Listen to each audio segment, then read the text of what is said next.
오늘 하나님이 우리에게 주시는 말씀 느헤미야 1장 1절 말씀입니다. 느헤미야 1장 1절 말씀, 하가랴의 아들 느헤미야의 말이라. 아멘. 오늘부터는 이 베드로전서를 마치고 이 느헤미야를 살펴보도록 하겠습니다. 이 느헤미야서는 이 이스라엘 백성이 이 포로 시대를 마치고 이 귀환 후 이 성벽을 재건하는 내용이 나타나 있습니다. 우리 또한 이 바이러스로 말미암아 한 2달 가까이 이 공동체에서 함께 예배하지 못한 상황 가운데 놓여 있습니다. 이 2달 가까이 함께 모여 예배하지 못함으로 인해 무너진 우리의 영적인 상태와 이 공동체를 어떻게 재건할지를 느헤미야서를 통해서 깨닫는 은혜가 있기를 소원합니다. 이 느헤미야서를 살펴보기 전에 어제까지 함께 나누었던 이 베드로전서를 다시 복습해 보도록 하겠습니다. 이 사도 베드로는 이 젊은 자들에게 이 건면함으로 이 베드로전서를 마무리하였습니다. 여기에 나타난 젊은 자들은 실질적으로 나이가 젊은 자들을 의미하기도 하지만 이 교회 내에서 이 영적인 젊은 자들을 상징하기도 한다고 말씀드렸습니다. 이 젊은 자들의 특징은 이 혈기가 왕성하기 때문에 이 교회 안에서 다툼이나 문제를 일으킬 수 있기 때문이죠. 이 교회의 질서를 유지하기 위해 이 사도 베드로가 건면하고 있음을 우리가 살펴보았습니다. 베드로가 젊은 자들에게 건면하고 있는 내용은 서로 허리를 동이고 섬기라라는 것이었습니다. 허리를 동이고 섬기는 것이 무엇을 의미한다고 살펴보았습니까? 예수님께서 잡히시기 전 이 제자들의 발을 씻겨주신 이 세족식을 의미한다라고 말씀을 드렸습니다. 예수님께서는 허리에 수건을 두르시고 이 제자들의 발을 씻겨 주셨습니다. 이 발을 씻겨주는 역할은 원래는 이 노예들이 하던 일이었죠. 그러나 예수님께서는 이 겸손함으로 낮아짐으로 이 제자들의 발을 씻겨주는 모범을 보여주신 것입니다. 이처럼 우리가 공동체를 위해 또한 이웃과 형제를 위해서 이 겸손함으로 낮아짐으로 이 섬겨야 함을 이 베드로는 건면하고 있는 것입니다. 또한 이 사도 베드로는 우는 사자와 같이 두루다니며 이 삼킬 자를 찾는 이 사단을 대적하라고 건면하고 있습니다. 여기에 쓰인 사자의 의미는 이 강력한 힘을 바탕으로 이 그리스도인들을 박해한다는 뜻을 가지고 있다라고 살펴보았죠. 다시 말해 이 성도들의 박해가 심해짐을 그리하여 이 믿음에서 떠나도록 한다는 것입니다. 그렇기 때문에 사도 베드로는 근신하여 깨어 있으라 건면하고 있는 것입니다. 또한 믿음을 굳건하게 하라고 말씀하고 있는 것이죠. 더 나아가 사단과 대적하라 말씀하고 있는 것입니다. 우리가 이 사단을 대적할 수 있는 근거는 하나님께서 우리와 함께 하시기 때문입니다. 또 우리가 사단을 대적할 수 있는 유일한 무기는 이 하나님의 말씀이라고 살펴보았습니다. 이것들을 기억하시면서 이 세상 가운데 승리하는 우리 모두가 되시기를 주님의 이름으로 축복합니다. 지금부터는 이 느헤미야서를 살펴보도록 하겠습니다. 우선적으로 우리가 서론을 살펴보도록 하겠습니다. 이 느헤미야서는 제3차 이 포로 기한을 주도한 이 느헤미야에 의해 기록되었습니다. 이 기원전 444년 제3차 이 바벨론 포로 기한으로부터 이 기원전 400년 경까지의 이 이스라엘의 역사를 기록하고 있는 것이죠. 특별히 이 예루살렘 성벽 재건과 개혁을 중심으로 한 이스라엘의 이 공동체의 재건 과정을 또한 보여주고 있습니다. 제3차 이 포로 기한은 제2차 포로 기한으로부터 약 14년이 지난 후입니다. 이때 얼마나 많은 사람이 기한하였는지는 정확하게 알 수는 없습니다. 그러나 이 느헤미야는 예루살렘 성벽 이 재건이라는 사명을 띠고 이 귀환한 것입니다. 이 지금부터는 이 느헤미야에 나타난 6가지 메시지를 우리가 좀 하나하나 살펴보도록 하겠습니다. 첫 번째 메시지는 이 성도들의 이 자기 부인의 자세를 말씀하고 있습니다. 이 느헤미야는 이 페르시아의 고관으로 있으면서도 그의 궁극적 관심은 늘 하나님의 이 선민 공동체인 이 이스라엘에 있었다라는 것입니다. 그리고 그는 예루살렘 성이 파괴되었다는 소식을 들었을 때 이 민족의 온전한 회복을 위하여 금식하며 기도하였던 것입니다. 또한 자신이 직접 이 예루살렘으로 가서 성을 재건하기를 소원하였습니다. 이 느헤미야는 이 페르시아 왕궁에서 이 자신만을 위한 삶을 구하지 않고 이 민족의 회복과 이 이스라엘의 재건을 위하여 자신을 헌신하기로 이 결단한 것입니다. 이 마찬가지로 우리 성도들은 이 하나님 나라의 건설과 이 하나님의 택한 백성의 이 회복과 구원을 위하여 이 자기를 부인하고 이 희생할 수 있어야 하는 것입니다. 이 두 번째 메시지는 이 세상의 주관자가 되시는 이 하나님입니다. 이 느헤미야는 이 예루살렘 성의 파괴 소식을 듣고 하나님께 기도한 후에 이 아닥사스다 왕에게 자신을 이 예루살렘으로 보내어 이 예루살렘 성을 재건할 수 있게 해달라고 간청합니다. 일찍이 이 예루살렘 성의 재건을 이 중단한 바 있는 이 아닥사스다는 이 느헤미야의 간청을 듣고 이 기꺼이 수락하게 됩니다. 이는 좀처럼 납득하기 어려운 일이죠. 왜냐하면 조금 전에 말씀드린 것처럼 이 예루살렘 성의 재건을 이 아닥사스다 왕이 중단한 전례가 있기 때문입니다.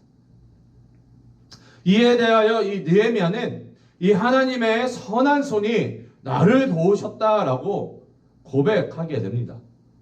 이 예루살렘 성을 이 재건을 허락한 것은 이 아닥사스다 왕이 아니라 이 세상의 주관자 되시는 하나님의 섭리의 손길이 있었던 것이죠. 우리가 일어나 하나님을 깊이 신뢰하며 또 하나님의 뜻을 받는 삶을 산다면 우리는 늘 이 형통한 삶을 사는 것은 물론 이 하나님 나라를 확장하는 귀한 도구로 사용될 것입니다. 이 세 번째 메시지는 이 전투적 교회입니다. 이 스룹바벨이 예루살렘 성전을 재건할 때와 마찬가지로 이 느헤미야가 이 예루살렘 성벽을 재건하려 할 때도 이 대적들의 집요한 이 방해 공작이 있었다라는 것이죠. 이것은 모두 이 팔레스틴 지역에서 이 자신들의 기득권을 상실할 것을 이 대적들이 염려한 까닭입니다. 결국 이스라엘 사람들은 이 무장한 채로 이 성벽 재건 공사에 임해야만 했던 것입니다. 따라서 우리 성도들도 이 교회는 싸우는 교회가 되어야 합니다. 이 하나님의 전신갑주를 입고 이 사단과 대적해야 하며 비록 피를 흘리는 일이 있을지라도 이 하나님 나라의 건설과 이 확장을 위한 이 사역은 중단되어서는 안 된다는 것입니다. 이 네 번째 메시지는 이 지도자의 첨령성입니다. 이 느헤미야가 이 유대의 총독으로 부임한 지 이 12년이 경과되었을 때 이 이스라엘 공동체는 내부적으로 이 갈등을 겪고 있었습니다. 이러한 갈등은 이 부유한 자들이 이 가난한 자를 돌아보지 않는 데서 비롯되었습니다. 느헤미야는 이 부자들을 책망하고 또 백성들을 위한 이 자기 희생과 이 지도자로서의 청렴함을 강조하여 이 가난한 자들에게 자비를 베풀도록 이 권면하고 있는 것이죠. 이 하나님의 교회를 이 지도하는 영적 지도자들은 다 이 느헤미야와 같이 외칠 수 있어야 하는 것입니다. 이 다섯 번째 메시지는 언약 갱신의 삶입니다. 이 예루살렘 성벽을 재건한 이스라엘 공동체는 곧 하나님의 언약을 갱신하였습니다. 그런데 백성들은 이 언약을 갱신하면서 이방인과의 이 통혼 금지, 성일과 안식일의 이 매매 금지, 이 안식년 준수, 성전 제사 제도 유지를 위한 규례 준수, 첫 소상과 초 태생 규례 준수, 그 11조 규례 준수 등 이 율법을 준수하기로 맹세합니다. 이런 사실에서 볼 수 있듯이 이 언약 갱신의 삶은 이 하나님의 말씀의 실천을 동반합니다. 따라서 우리가 이 하나님의 언약 백성으로 살아가기를 원한다면 이 하나님의 계명을 준수해야만 하는 것입니다. 이 마지막으로 여섯 번째 메시지는 이 인간의 연약함입니다.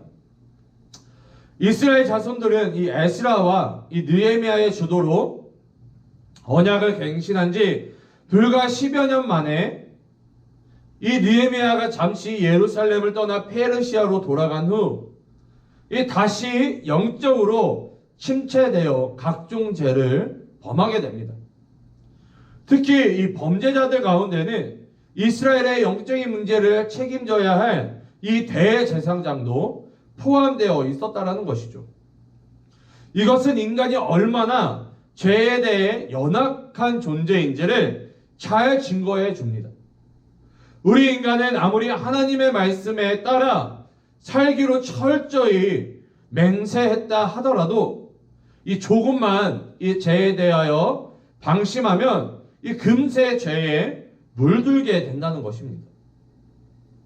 그러므로 우리는 항상 이 영적으로 각성해서 이 죄를 경계하지 않으면 안 되는 것이죠.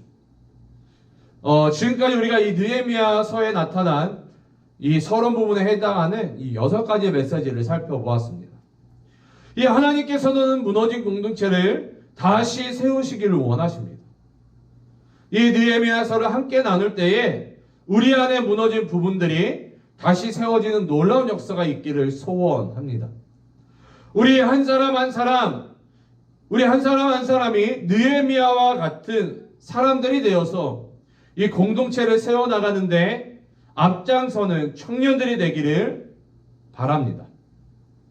그리하여 우리 공동체가 하나님이 기뻐하시는 공동체, 예수 그리스도를 머리 삼고 우리가 각 몸에 지체되어 완성되어 가는 온전한 교회로 세워지기를 소원합니다. 느헤미야서를 함께 나누는 동안 이 공동체를 위해서 더욱 특별히 기도해 주시기를 바라며 하루속히 이 바이러스가 종식되어 함께 예배당에서 예배할 수 있도록 함께 말씀과 기도로 교제할 수 있도록 중보해 주시기를 바랍니다. 우리가 함께 중보할 때 이 하나님의 일하심과 역사가 나타날 것입니다. 그렇게 공동체를 세워나가는 우리 모든 청년들 되시기를 주님의 이름으로 축복합니다. 오늘 하루 기도하심으로 나아가실 때에 우리 함께 나눈 말씀들을 기억하시면서 하나님 우리에게 느헤미야와 같은 마음을 허락하여 주셔서 하나님 우리 안에 무너진 그 성전, 우리 안에 무너진 그 성벽을 다시 세우고 회복할 수 있는 그렇게 결단하며 나아가는 우리들 되게 도와달라고 그렇게 기도하시면서 나아가시기를 주님의 이름으로 축복합니다. 기도하시겠습니다. 사랑과 은혜가 충만하신 주님 너무나도 감사드립니다. 하나님 이 아침 우리가 또한 베드로전서를 다 마무리하고 또한 느헤미야서를 살펴보도록 하게 하여 주심을 너무나도 감사드립니다. 오늘은 짧은 시간 이 느헤미야서 서론에 대해 함께 나누었습니다. 하나님 이 느헤미야가 무너진 그 예루살렘에 아버지 그 성벽을 재건하고자 아버지 그 마음을 가졌던 것처럼 하나님 우리들 안에도 공동체를 위해 또 우리 안에 또한 가정과 학교와 직장 가운데 아버지 무너진 영역들을 세우고자 하는 그 마음을 허락하여 주시고 또한 이 시간 그 마음 가운데 결단하며 나아갈 수 있도록 주님 인도하여 주시옵소서. 그리하여 우리 안에 무너진 부분들이 회복되어지고 다시 세워짐으로 말미암아 하나님 앞에 온전히 나아갈 수 있는 자녀들 되게 도와주시옵소서. 우리 귀한 청년들 오늘 하루 또한 살아갑니다. 하나님, 오늘 하루 살아갈 때에 무너진 영역들 하나님과 함께 세워나갈 수 있게 도와주시옵고, 세상은 여전히 이들을 무너뜨리려고 하지만 하나님의 말씀을 의지함으로 말미암아 하나님과 동행함으로 말미암아 하나님 무너지는 것이 아니라 다시 세워지고 승리하는 삶을 살아가는 우리 귀한 청년들 되게 도와주시옵소서. 주님께서 함께하여 주시고 도와주시고 이끌어 주실 것들을 믿사오며 거룩하신 예수님의 이름으로 기도드립니다. 아멘.